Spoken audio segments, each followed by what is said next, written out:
Hello everyone. आज इस video में इक्विवेलेंट वेट के बारे में डिस्कस करेंगे, क्योंकि नीट में इक्विवेलेंट वेट के रिगार्डिंग और इसका कॉन्सेप्ट्स के रिगार्डिंग एक क्वेश्चन तो बनता ही है। तो equivalent weight generally NEET aspirants का वो काफ़ी ट्रिकी टॉपिक भी रहता है, और क्वेश्चंस देखते हैं कि बच्चे इतना आसानी से नहीं कर पाते। तो इक्विवेलेंट वेट के रिगार्डिंग मैं 2 वीडियो बनाऊंगा, उससे जितना भी क्वेश्चंस रिलेटेड होगा सारा आप लोगों का क्वेरीज कंप्लीट हो जाएगा। आई होप कंप्लीट हो जाएगा। ओके, तो first of all we have to understand what is equivalent weight. Actually equivalent weight होता क्या है? जब भी किसी भी एलिमेंट आपका रिएक्शन में पार्टिसिपेट करते हैं, तो उसका एग्जैक्टली कितना अमाउंट रिएक्शन में यूज़ हो रहा है, सिंपल लैंग्वेज में बोले तो वही है आपका इक्विवेलेंट वेट, है ना। अब देखो डेफिनेशंस में अगर जाए तो डेफिनेशन में लिख रहा हूँ, फिर आपको समझा भी रहा हूँ कि equivalent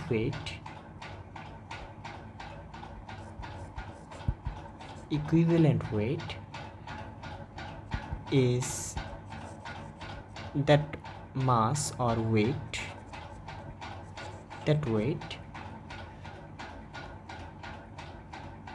when an element reacts with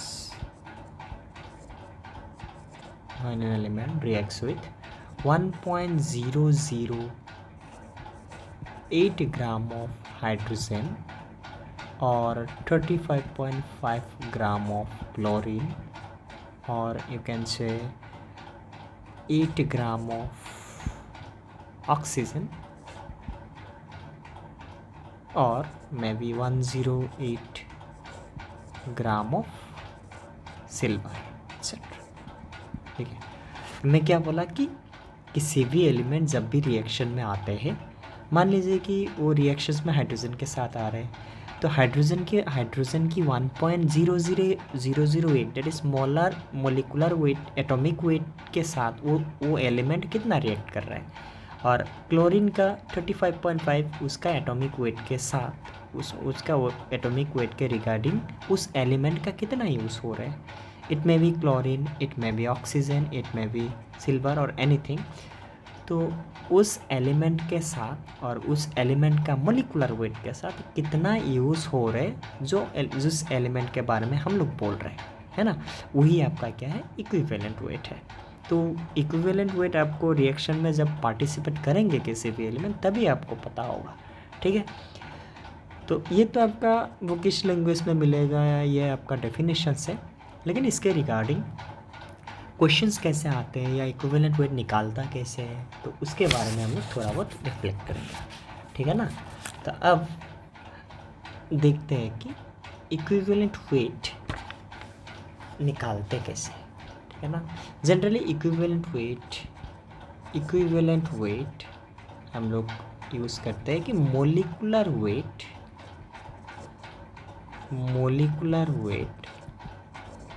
bye n factor. इससे हम लोग क्या करते हैं, इस फॉर्मूले से हम लोग इक्विवेलेंट वेट निकालते हैं, है ना। अब इक्विवेलेंट वेट क्या है, आपको तो थोड़ा बहुत आइडिया आ ही गया है कि जो भी एलिमेंट है तो रिएक्शन में पार्टिसिपेट करने के बाद उसका कितना अमाउंट यूज़ होगा। ठीक है, तो निकालने का तरीका क्या है, उसका मोलिकुलर जिस एलिमेंट के बारे में बोल रहे हैं उसका molecular weight divided by n factor. Now n factors क्या है, ठीक है ना। अगर एन फैक्टर आपने निकाल लिया तो मोलिकुलर वेट को तो आपको पता ही है, तो आप इजीली निकाल सकते हैं। तो n factor is, it may be basicity, it may be number of replaceable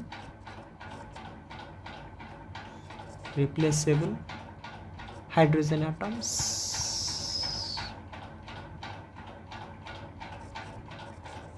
present in the acid। ठीक है ना। एसिडिटी भी हो सकते हैं, इट मे बी एसिडिटी। ठीक है ना। अब मान लीजिए कि एसिड के लिए निकालना चाहता हूँ, एसिड्स, वेरियस एसिड्स के लिए हम लोग क्या देख रहे हैं, एन फैक्टर देख रहे हैं, एन फैक्टर। ठीक है ना। कैसे निकालते हैं,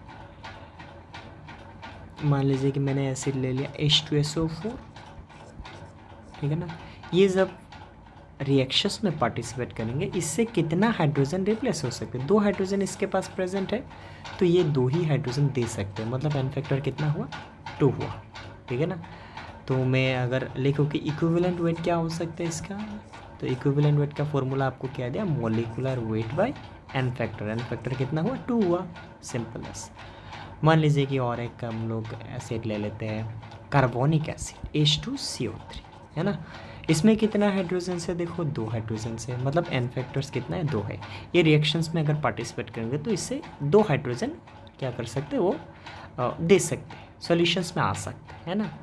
तो 2 हाइड्रोजन अगर दे दे तो इसमें क्या हो जाएगा? ये भी मोलिकुलर वेट डिवाइडेड बाय 2 ही आएगा, इक्विवेलेंट वेट भी। और एक एसिड ले लेते हैं लाइक HClO4, तो इसमें हाइड्रोजन कितना है? अब 1 है, तो 1 आएगा इसमें, तो molecular weight divided by 1। Okay, all right. तो pretty simple. Like HNO3 nitric acid, इसमें भी 1 आएगा और मोलिकुलर वेट बाय 1, ठीक है ना।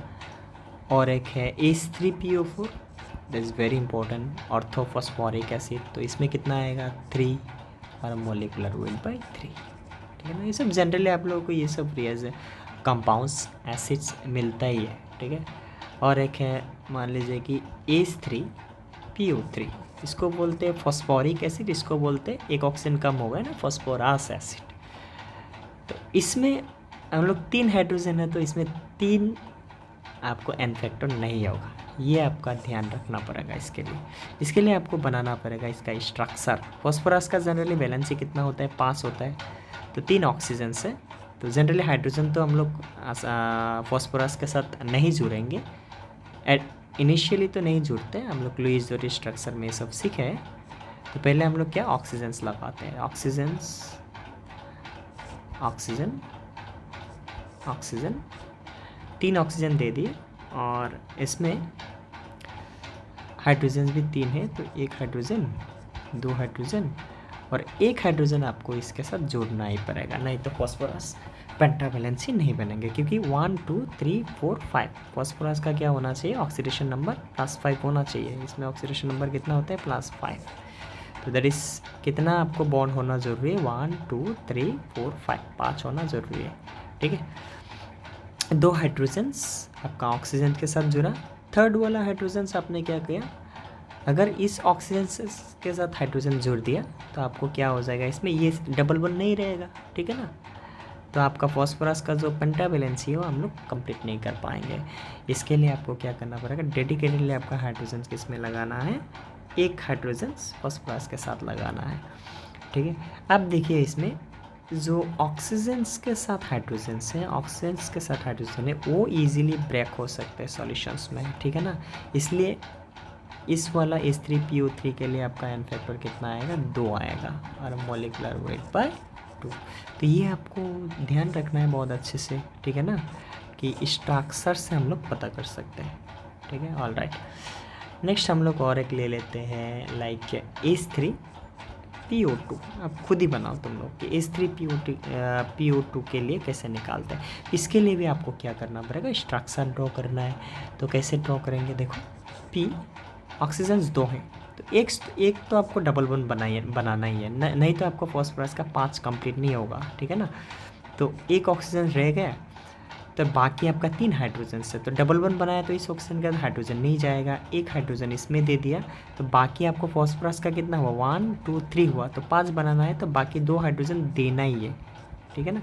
हम लोग तो नहीं चाहते हैं कि हाइड्रोजन फॉस्फोरस के साथ जुड़े, है ना, ये स्ट्रक्चर्स का रूल ही होता है हम जब लोग ड्रॉ करते हैं ये सब। तो फिर अगर ऑक्टेट फॉस्फोरस का आपका क्या नहीं हुआ, आपको बैलेंसी कंप्लीट नहीं हुआ, तब आपको देना ही पड़ेगा, ठीक है ना। तो 1 हाइड्रोजन आपका इससे जा सकता है, तो इसमें क्या आ जाएगा? आपका एन फैक्टर 1 आएगा और मोलिकुलर वेट बाय 1, ठीक है ना। लेकिन पहले तो कितना था? इसमें H3 था, लेकिन आपका एन फैक्टर कितना हुआ? 1 हुआ। तो दिस इज़ वेरी इंपॉर्टेंट, है ना। तो इसको भी मैं क्या कर रहा हूँ? राउंड कर रहा हूँ। इसको आपको ध्यान रखना है, ये दोनों ही ध्यान रखना है। नेक्स्ट और एक है boric acid H3PO3, this is very important. इसमें भी बहुत सारा स्टार लगाता हूँ, लाइक एक्सेप्शंस ही सही है। ये एक होता है लेविस एसिड। क्या होता है? Lewis acid. ठीक है। बोरिक एसिड का अगर फॉर्मूलाज देखें और स्ट्रक्चर्स देखें कुछ ऐसा होता है, सॉरी दिस इज़ बी है ना, माय मिस्टेक। तो कैसा होता है? दिस इज़ ओ एच ऐसा रहता है कुछ, ठीक है ना, 3 हाइड्रोजन और 3 ऑक्सीजन, H3BO3। ठीक है। अब देखो बोरॉन क्या है इसमें? बोरॉन्स का वैलेंसी इनकम्प्लीट है क्योंकि 6 इलेक्ट्रॉन्स है इसके सेंट्रल के अराउंड, 1 2 3 4 5 6। ठीक है। जब भी ये एक्वास सॉल्यूशंस में आता है, दैट इज़ वाटर के साथ जब भी रिएक्ट करता है, तो इसमें क्या करता है? तो ये आपका इलेक्ट्रॉन्स एक्सेप्ट कर लेता है वाटर से। कैसे? देखो वाटर जनरली कैसे टूटता है? H+ and OH-। ठीक है ना। तो OH- में जो इसमें क्या आ जाएगा? ऑक्सीजन के साथ ये क्या बना लेंगे? बॉन्ड बना लेंगे और इससे इलेक्ट्रॉन बोरॉन ने क्या कर लिया? छीन लिया है। ठीक है ना। और ऑक्सीजन के पास भी एक्स्ट्रा इलेक्ट्रॉन्स प्रेजेंट है। ठीक है ना। अगर इसमें आपका इलेक्ट्रॉन्स इसमें दे दिया, लाइक कोऑर्डिनेट बॉन्ड हो गए इसमें, है ना। और ये आपका ऑक्टेट भी कंप्लीट हो गया। बोरॉन वो 2 इलेक्ट्रॉन चाहता ही था, तो ऑक्सीजन ने बोरॉन को दे दिया है इलेक्ट्रॉन्स, लाइक दैट। ठीक है। अगर OH- किसके साथ जुड़ गए? बोरॉन के साथ जुड़ गए, तो अब क्या रिलीज हो जाएगा इसमें? कंपाउंड। मैं इधर नहीं बनाऊंगा, इसको ऐसे ही रखने देते हैं। और after that product will be like OH और इसने क्या किया? एक OH वाटर से भी ले लिया। ठीक है ना। और रिलीज़ क्या करेगा? एक H+ रिलीज़ करेगा। तो अल्टीमेटली ये क्या हुआ आपका? H+ रिलीज कर दिया। ठीक है ना। और इलेक्ट्रॉन्स इसमें एक्सेप्ट हुआ, तो इलेक्ट्रॉन एक्सेप्ट हुआ तो इसको क्या बोल सकते हैं? लेविस एसिड है ये, है ना। तो ये it is like Lewis acid. ठीक है ना। तो इसमें आपको क्या हुआ कि कितना H+ इसमें रिलीज हुआ? देखिए ओवरऑल एक H+ रिलीज हुआ। ठीक है। तो हम लोग क्या बोलेंगे इसमें? दैट इज़ n फैक्टर कितना होगा इसमें? 1 होगा इसमें। ठीक है। लेकिन इसमें देखने में तो लग रहा था क्या कि 3 हाइड्रोजन्स है, तो इसमें क्या दे देंगे? 3 देंगे। ऐसा नहीं होता है क्योंकि इसका 3 हाइड्रोजन्स देखो OH इस रूप में है, वो किसी भी आपका क्या हाइड्रोजन्स जाने नहीं दिया, बल्कि दूसरे वाला वाटर से OH ग्रुप इसने क्या किया? इसके साथ आपका ऑक्सीजन ने बोरॉन को इलेक्ट्रॉन्स दिया और वो OH के साथ बॉन्ड बनाया। तो ऐसा करने से आपका वाटर से एक H+ रिलीज हुआ है। तो इस वजह से वो क्या है आपका H+ जो रिलीज हुआ, उस वजह से वो एसिड है। ठीक है। और इसमें कितना H+ आपको दूसरे वाटर से कितना H+ रिलीज किया? 1, इसलिए इसका वैलेंसी वेक्टर कितना आया? 1 आया। ठीक है। तो ये है उसका कहानी। तो इसमें क्या आएगा? Molecular weight by 1। ठीक है। इसको प्रोटोनिक ऐसे मोनोप्रोटिक एसिड भी बोलते हैं, है ना। इसको क्या बोलते हैं? Monoprotic acid. ठीक है। ये भी आपको याद रखना है। सो बोरिक एसिड का जो स्टोरी बोला, आपको बहुत अच्छे से क्या करना है? ध्यान रखना है ना। बोरिक एसिड एक क्या? लेविस एसिड भी है। लेविस एसिड क्यों है? क्योंकि इलेक्ट्रॉन पेयर एक्सेप्ट किया। और मोनोप्रोटिक एसिड भी है क्योंकि एक क्या किया उसने? एक H+ रिलीज भी किया है, खुद का नहीं वाटर का किया है। ठीक है। जो भी हो, तो this is all about equivalent weight. Now कुछ बेसिस के लिए हम लोग क्या देखते हैं? इक्विवेलेंट वेट कैसे निकालते हैं, उसके लिए हम लोग क्या देखेंगे? n फैक्टर देखेंगे again, and again equivalent weight कैसे निकालते हैं वो भी देखेंगे। ठीक है। पहला बेस एल्यूमिनियम हाइड्रोक्साइड। जैसे हम लोग क्या देखते थे n फैक्टर के लिए कि कितना H+ रिप्लेसेबल H+ कितना दे रहे हैं वो। इस बार बेसिस के लिए देंगे OH। कितना OH है? 3 OH है, तो 3 दे सकते हैं। तो आपको क्या हो जाएगा इसमें? n फैक्टर 3, और ये भी आ जाएगा molecular weight by 3। Like MgOH2 magnesium hydroxide, उसके लिए 2 आएगा और मॉलिक्यूलर वेट बाय कितना आ जाएगा? 2 आ जाएगा। तो this is pretty simple. Now तो बाकी आपका वैसे आ जाएगा। तो और एक है, मान लीजिए कि बेसिस के लिए इसमें इधर ही क्लोज करते हैं। कुछ सॉल्ट के लिए देखते हैं आप। बेसिस में इतना एक्सेप्शंस नहीं है। सॉल्ट में देखिए कि Al2SO4 होल 3, ये एक सॉल्ट है। इसके लिए n फैक्टर कैसे निकालते हैं? ठीक है ना। सॉल्ट के लिए अगर एन फैक्टर देखना है तो उसको हम लोग तोड़ के देखना पड़ेगा। तोड़ के अगर तोड़ेंगे तो क्या आ जाएगा, 2 एल्युमिनियम 3 प्लस, इसका 2 सामने आता है और इसका जो नीचे वाला कोफिशिएंट है ऊपर आता है, और इसका 3 सामने आएगा और इसका 2 इसके ऊपर आएगा। इसको प्लस देना है, फिर नेक्स्ट वाला माइनस होता है, ऐसे हम लोग तोड़ते हैं। तो टोटल अगर whether it is plus charge देखना है टोटल, और whether it is minus charge देखना है, तो टोटल देखो तो कितना 3 प्लस है, लेकिन सामने क्या है 2 मोल्स है, तो 2 इंटू 3 कितना आ जाएगा, दैट इज़ 6 प्लस 6 पॉजिटिव। और नेगेटिव में भी देखिए तो आपका कितना आ जाएगा 6 माइनस। वेदर इट इज़ आपको पॉजिटिव या नेगेटिव किसी एक को देखना है, तो एन फैक्टर कितना हो जाएगा 6, पॉजिटिव भी नहीं लिखना है नेगेटिव भी नहीं लिखना है, तो क्या आ जाएगा मॉलिक्यूलर वेट बाय 6, राइट। ऐसे करके आपको निकालना है सॉल्ट के लिए, क्योंकि हर आपका एसिड के लिए अलग है, बेस के लिए अलग है ना। सॉल्ट के लिए निकालने का तरीका अलग अलग होता है। मान लीजिए कि कैल्शियम फॉस्फेट, तो इसके लिए कैसे निकालेंगे, दैट इज़ 3Ca2+, ठीक है ना। 3 सामने आएगा, इसका 2 ऊपर आएगा, तो कितना हुआ इसके लिए भी 6, तो मोलिकुलर वेट बाय कितना आएगा आपका 6 आएगा, ठीक है। लाइक कुछ ऐसा सॉल्ट लेते हैं कि एसिडिक सॉल्ट, कुछ एसिडिक सॉल्ट लेते हैं, क्योंकि मैं डिटेल्स में जितना भी आपका इसका रिगार्डिंग है सारा मैं एग्जांपल्स इसमें लूँगा, कि मैं पसंद करता हूँ कि आपके पास जो भी टॉपिक लाओ कि इन डिटेल्स लाओ, है ना। तो इसमें कितना होगा देखो, इसमें आपको देखना है कि जस्ट आपको क्या देखना है, हाइड्रोजन्स देखना है, ठीक है ना, कि इसमें एक हाइड्रोजन सब आपका है, तो ये क्या हो जाएगा आपका एन फैक्टर कितना आएगा 1 आएगा इसमें, ठीक है। तो ये आपको ध्यान रखना है, तो मोलिकुलर वेट बाय क्या आएगा 1, ठीक है। और एक है, this is very important, that is sodium H2PO4, ठीक है, सोडियम हाइड्रोजन फॉस्फेट, ठीक है ना। इसके लिए आपको देखना है, इसका एन फैक्टर जनरली होता है 2, दिस इज़ इम्पोर्टेंट, मैं स्टार भी लगा रहा हूँ इसको। कैसा होता है देखिए, अगर इसमें मैंने देखूँ कि फॉस्फोरस में कितना है, फॉस्फोरस में ऑक्सीजन से 4, और इसमें आयन बना के देखो तो कुछ इस तरफ का होगा, Na+H2PO4- कुछ इस तरफ का होगा, ठीक है ना। तो फॉस्फोरस में कितना ऑक्सीजन है, 4 ऑक्सीजन से, 1 2 3 4, ठीक है। हाइड्रोजन्स कितना है, 2 है, 1 2, ठीक है। तो बाकी ये दोनों क्या हो जाएगा, सिंगल बॉन्ड होगा। एक आपको डबल बॉन्ड बनाता हो और एक सिंगल बनाना, क्योंकि एक नेगेटिव है ना, नेगेटिव है मतलब आपको एक सिंगल बनाना पड़ेगा। ये आपका क्या फॉर्मल चार्ज भी बोल सकते हैं कि एक अगर फॉर्मल चार्ज नेगेटिव है तो एक ऑक्सीजन हमेशा सिंगल बॉन्डेड कनेक्ट, अगर 2 माइनस है तो 2 ऑक्सीजन आपको सिंगल बॉन्ड दिखते हैं स्ट्रक्चर्स में, है ना, ये आपको रूल्स है, ठीक है। तब देखो फॉस्फोरस का पास है 1 2 3 4 5 है, ठीक है, और ये इसके ऊपर माइनस है, और देखें ना Na+, ये मतलब ये ऑक्सीजन के माइनस के साथ ही क्या जुड़ा हुआ है, Na+ जुड़ा हुआ, ये है आपका कंपाउंड।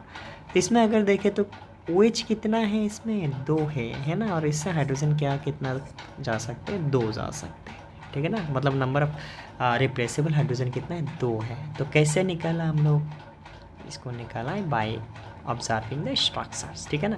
तो इसमें आपका क्या है, 2 हाइड्रोजन से तो 2 हाइड्रोजन इसमें लगा लिया, ठीक है ना। हाइड्रोजन देख के एसिडिक सॉल्ट में हाइड्रोजन देख के हम लोग निकाल सकते हैं, ठीक है। और एक आपको एग्जांपल देता हूँ, जस्ट लाइक ऐसा हुआ Na2HPO4, हाइड्रोजन एक कम कर दिया इससे और सोडियम इंक्रीज कर दिया, इसमें एक हाइड्रोजन है ना, तो एन फैक्टर 1 आएगा, तो मोलिकुलर वेट बाय 1, इसमें मोलिकुलर वेट बाय 2, ठीक है। बस ऐसा कुछ है, ठीक है। अब हम लोगों ने क्या क्या कुछ चीज़ देखा, एसिडिक सॉल्ट के लिए भी कुछ देख लिया, जो स्टार लगा आपको ध्यान रखना है। सॉल्ट के लिए देखा आपको टोटल पॉजिटिव या नेगेटिव चार्ज देखना होता है। बेस के लिए वेरी सिंपल, ठीक है। और जो भी कुछ एसिड्स के लिए देखा है, इसमें बोरिक एसिड का जो कहानी बोला बहुत important, this is Lewis acid, monoprotic acid होता है। और ल्यूइस एसिड क्यों है? क्योंकि इलेक्ट्रॉन एक्सेप्ट करता है, ठीक है ना। और मोनोप्रोटिक एसिड भी है क्योंकि एक H+ रिलीज किया, इसलिए आपका इसका n फैक्टर 1 आया है ना। और बाकी इसके लिए एक स्ट्रक्चर देख के बोलना होता है, वो भी आपको बोल दिया है। और दिस इज़ वेरी सिंपल है ना, ये तो आपको सबको आ ही जाएगा। तो दिस इज़ ऑल अबाउट आपका क्या n फैक्टर का बहुत सारा कहानी बोला है। और एक चीज़ आपको बोलना भूल गया मैंने, n factor for oxidising and reducing agent. Next for oxidising agent and reducing agent. Oxidising agent क्या होता है? जो जिसका खुद का रिडक्शन होगा और दूसरे वालों को ऑक्सीडाइज कराएगा। रिड्यूसिंग एजेंट क्या होता है? जो खुद का रिडक्शन ऑक्सीडेशन होगा और दूसरे वालों को रिड्यूस कराएगा, ठीक है ना। इसमें मैं ले लेता हूँ ऐसे n फैक्टर निकालने के लिए। मान लीजिए कि मैंगनेट आयन KMnO4 से मैंगनेट आयन बनते हैं MnO4- है ना। और एसिडिक मीडियम में ये क्या बनते हैं? एसिडिक मीडियम में हमेशा आपको याद रखना है MnO4- में ऑक्सीडेशन नंबर कितना है? +7 है। इसमें कैसे निकालना है सबको आता है। मैंगनीज के लिए अगर निकालना है X4 इंटू ऑक्सीजन के लिए -2 = -1, तो X ऐसे करके देखेंगे कि +7 होगा। मैं मान रहा हूँ कि आपको ये आता है, तभी ये वीडियो देख रहे हैं, नहीं तो आपको ये फ़ायदा नहीं मिलेगा, ठीक है ना। Mn+2, ठीक है। तो ये ऑक्सीडेशन नंबर देख के आप लोग पता कर सकते हैं, ठीक है ना। +7 से कितने में गया? +2 में गया। और एसिडिक मीडियम में हमेशा +7 से +2 में ही जाता है, ठीक है ना। देखो 7 से 2 जा रहा है, खुद का रिडक्शन, इसके लिए तो इसका नाम क्या है? MnO4- एक क्या होता है? ऑक्सीडाइजिंग एजेंट होता है, ठीक है। ऑलवेज रिमेंबर, आप लोगों ने क्लास 10 में भी सीखा है, ठीक है। तो इसके लिए आपका n फैक्टर कितना होगा? n फैक्टर सिंपली होगा कि मैंगनीज 7 से 2 गया, चेंजेस आपको देखना है, ठीक है। तो कितना चेंजेस है? अब देखो 7 - 2 मतलब +5 का चेंजेस है, तो n फैक्टर भी कितना होगा इसमें? 5 होगा। I hope understand my point. अब देखो कि MnO4- को आपको देखना है बेसिक मीडियम में। किस में देखना है? बेसिक मीडियम में। बेसिक मीडियम में ये जाता है Mn+6 में। तो चेंजेस कितना हुआ? +7 से कितना हुआ? +6 हुआ, मतलब n फैक्टर कितना आएगा? 1 आएगा। अब मान लीजिए कि इक्विवेलेंट वेट किसके लिए निकालना है? MnO4- के लिए निकालना है, तो इसका मोलिकुलर वेट डिवाइडेड बाय 1 कर देना है। तो आपको only thing you have to know is n factor, है ना। और एक है कि MnO4- और एक इम्पॉर्टेंट है कि फेंटली एल्कालाइन, और इसको बोलते हैं slightly basic, little bit basic, उतना हल्का बेसिक, है ना। इसमें देखना है आपको, तो इसमें जाता है Mn+4 में जाता है। तो n फैक्टर इजिकल टू कितना आएगा? 7 और 4, डिफरेंस कितना आया? 3 आया, ठीक है ना। तो n फैक्टर इज 3। तो ऐसे करके हम लोग निकाल सकते हैं, ठीक है। और एक ऑक्सीडाइजिंग एजेंट है dichromate, that is dichromate ion Cr2O7 2-, इसका ऑक्सीडेशन नंबर है +6, आपको देख लेना है इसको, ठीक है। एसिडिक मीडियम में जनरली डाइक्रोमेट आयन Cr3+ में जाते हैं, ठीक है। क्लास 12 का बच्चे का पता ही है, टी ब्लॉक में।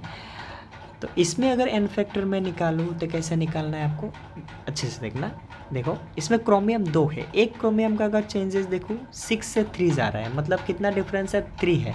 लेकिन 3 के साथ साथ क्योंकि क्रोमियम इसमें है 2, ठीक है ना, और मैंने इसके लिए इसका ही आपका क्या n फैक्टर देख रहा हूँ, तो इसमें 2 मल्टीप्लाई करना ज़रूरी है। फर्स्ट टाइम आपने क्या किया, ये आपको सामने आया कि अगर ऐसे मल्टीपल में रहेगा तो आपको क्या करना पड़ेगा? टेक केयर लेना पड़ेगा। तो 3 2 जा कितना आएगा? 6 आएगा, ठीक है ना।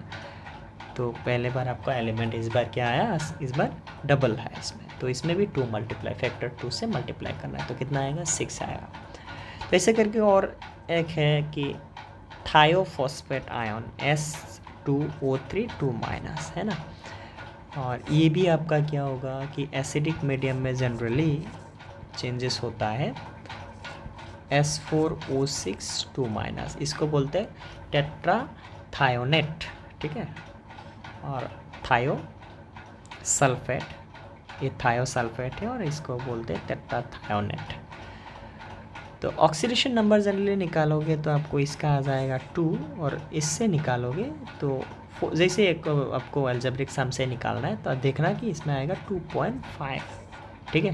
तो डिफरेंस कितना है आपका 2.5 minus 2 that is n factor निकालेंगे तो 0.5 का डिफरेंस है, लेकिन इसमें आपका क्या है सल्फ़र कितना है 2 है, तो 2 से मल्टीप्लाई करना तो n फैक्टर कितना आ जाएगा 1 आ जाएगा। वेरी इंपॉर्टेंट, आपको ये सब ध्यान रखना है।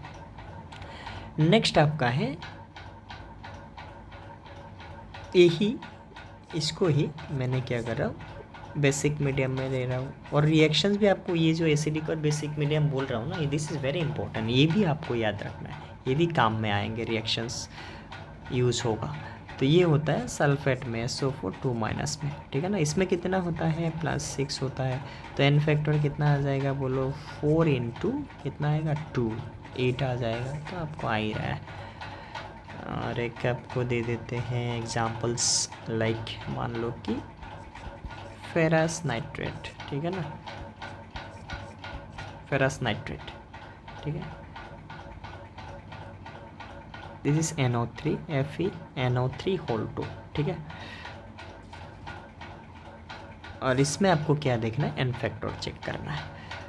इसमें देखो आयरन इसमें कन्वर्ट हो रहा है Fe, इसमें कितने प्लस है 2 प्लस है, इसमें आयरन 2 प्लस में है।